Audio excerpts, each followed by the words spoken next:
What? What is your deal, man? Come on.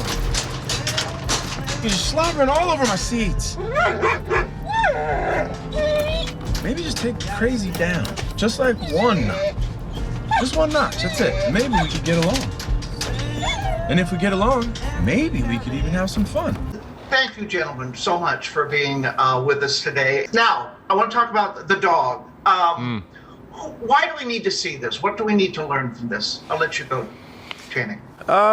You know, I guess the most universal part of it, other than just going and kind of laughing at these two, like, I don't know, beings just like fighting each other down like on a road trip the entire time. I would say the theme of it for me was just surrender. I don't care who you are, what life that you're living, in what place or region.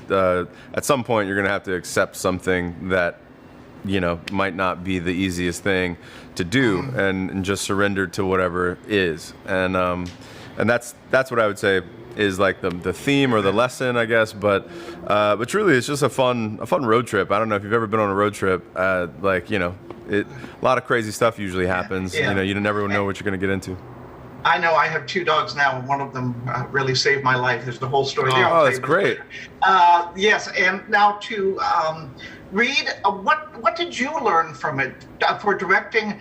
What is it? W.C. Fields says, never work with dogs or... That's specifically the lesson that he learned, or best friends. He was being deadly serious. I mean, look, we learned a lot during the making of this movie. It was a really challenging movie to make.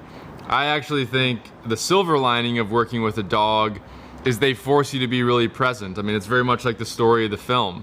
They get you out of your head, and the unpredictable starts to happen because they're just going to do whatever they want to do, and you have to go with it. And when you go with it, oftentimes they take you to some place that you didn't expect to go, and it's better. And I think that's kind of the beauty of animals and dogs specifically. These dogs, which are really high energy, really aggressive dogs that want to do what they want to do.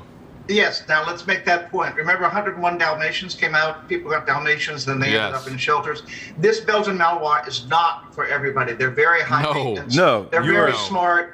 Right? Give us that and we'll go. Yeah, I love that you even know that. A lot of people don't know that. I'm very impressed. Like but the Belgians, like, and Dutch Shepherds, a lot of people like see these movies and they're like, oh, I want one of those dogs, but they don't know what they're getting. Like they really don't understand. There's so much work. They're hyper intelligent.